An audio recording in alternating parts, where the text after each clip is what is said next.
राधे राधे दोस्तों। आज हम जानेंगे कि भाद्र मास में कृष्ण पक्ष की एकादशी को हम क्या कहते हैं।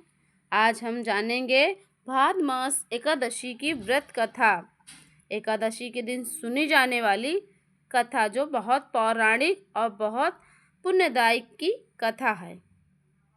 भाद्रपद मास के कृष्ण पक्ष की एकादशी के दिन रखा जाने वाला यह व्रत जिसका नाम है अजा एकादशी। तो आज हम सब एकादशी की कथा सुनेंगे। बोलो श्री हरि विष्णु भगवान की जय।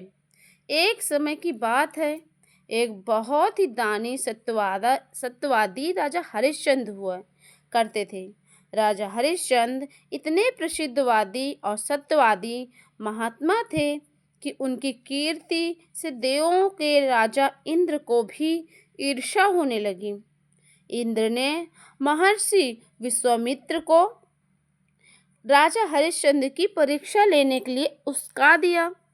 इंद्रदेव के कहने से महर्षि विश्वामित्र जी ने राजा हरिश्चंद्र को अपने योग फल से ऐसा सपना दिखाया कि राजा के स्वप्न में राजा ने ऋषि को अपना सारा राज्य दान कर दिया और दूसरे ही दिन महर्षि विश्वामित्र अयोध्या आए और राजा हरिश्चंद्र से अपना राज्य मांगने लगे। महर्षि विश्वामित्र ने कहा कि कल रात स्वप्न में आपने मुझे अपना पूरा राज्य दान कर दिया है।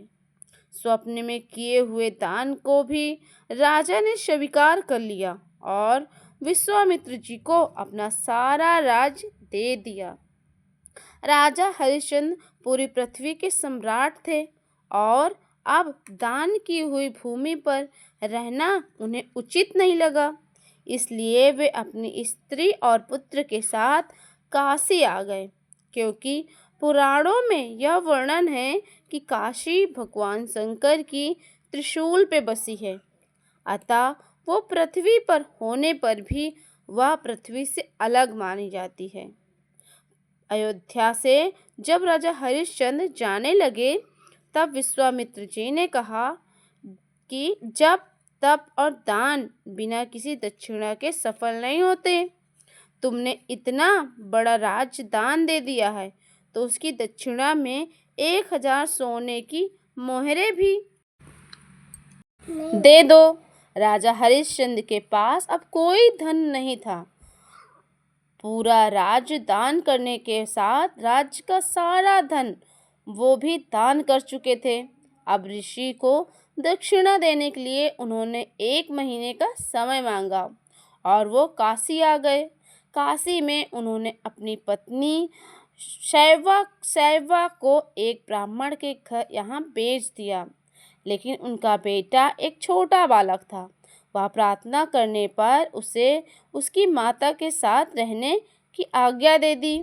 स्वयं को राजा हरिश्चंद्र ने एक चांडाल के हाथ बेच दिया और इस प्रकार ऋषि विश्वामित्र को 1000 मोहरें दक्षिणा में दे दी। महारानी शैवा ब्राह्मण के घर में दासी का काम करने लगी और चांडाल के सेवक को राजा हरिश्चंद्र शमशान घाट की चौकीदारी करने लगे। वहाँ पर जो भी मुर्दे लाए जाते थे उनसे कर लेकर और जलाने तक का काम चांडाल ने उन्हें सौंप दिया। एक दिन शमशान भूमि की तरफ ऋषि गौतम आए। राजा हरिश्चंद्र ने ऋषि को प्रणाम किया।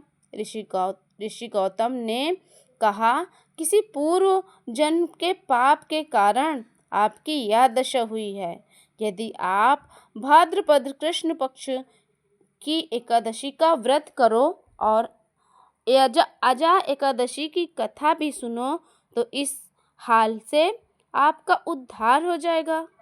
राजा ने ऋषि की बात मानी और अजा एकादशी का व्रत करने लगे। एक दिन राजकुमार ब्राह्मण की पूजा करने के लिए फूल चुन रहा था और उसे अचानक सांप ने काट लिया। सांप का विष उसके अंदर फैल गया और वह मरकर भूमि पर गिर पड़ा। महारानी शैव्या को कोई धीरज देने वाला भी नहीं था और ना ही उसके पुत्र को शमशान तक पहुंचाने वाला भी कोई नहीं था। वह रोती हुई बिलखती हुई देह अपने पुत्र की देह को हाथों में उठाए अकेली रात के समय शमशान पहुंची। वह अपने मृत पुत्र की देह को जलाने जा ही रही थी कि राजा हरिश्चंद्र वहां आ गए। बेचारी रानी के पास तो अपने पुत्र की देह ढकने का कफन तक नहीं था। उन्होंने राजा को स्वर से पहचान लिया और गिड़गिड़ाकर कहने लगी, महाराज, ये तो आपका ही पुत्र है जो मरा पड़ा है। मेरे पास कर देने के लिए कुछ भी नहीं है। राजा हरिश्चंद्र को बहुत ही दुख हुआ, किंतु वे अपने धर्म पर स्थिर बने रहे। उन्होंने कहा, रानी, मैं यहाँ चांडाल का सेवक हूँ। मेरे स्वामी ने मुझसे कह रखा है कि बिना कर दिए कोई यहाँ मुर्दा नहीं जलाएगा। मैं अपने धर्म को नहीं छोड़ सकता। तुम मुझे कुछ देकर ही अपने पुत्र की देह जलाओ। यह सुनकर रानी फूट फूट कर रोने लगी और बोली, मेरे पास तो यह एक साड़ी है जिसे मैंने पहन रखा है, आप इसी से आधी ले लो। और इतना कहकर जैसे ही रानी अपनी साड़ी फाड़ने लगी, वैसे ही भगवान नारायण, इंद्र और धर्मराज आदि सभी देवता महर्षि विश्वामित्र के साथ प्रकट हो गए। ऋषि विश्वामित्र ने बताया कि राजकुमार मरा नहीं है। यह सब तो ऋषि ने योग माया से दिखाया था। राजा हरिश्चंद्र को खरीदने वाले चांडाल साक्षात धर्मराज भगवान थे, साथ में नारायण का स्वरूप है। मुनि ने कहा, अजय एकादशी के व्रत के प्रभाव से तुम्हारे सभी पाप नष्ट हो गए हैं।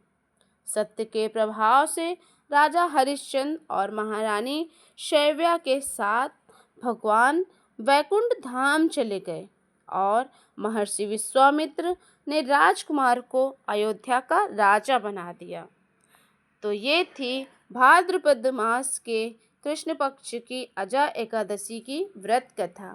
ये कथा आप सभी को कैसी लगी ज़रूर कमेंट में बताइए और कमेंट में श्री हरि विष्णु की जय ज़रूर लिखिए।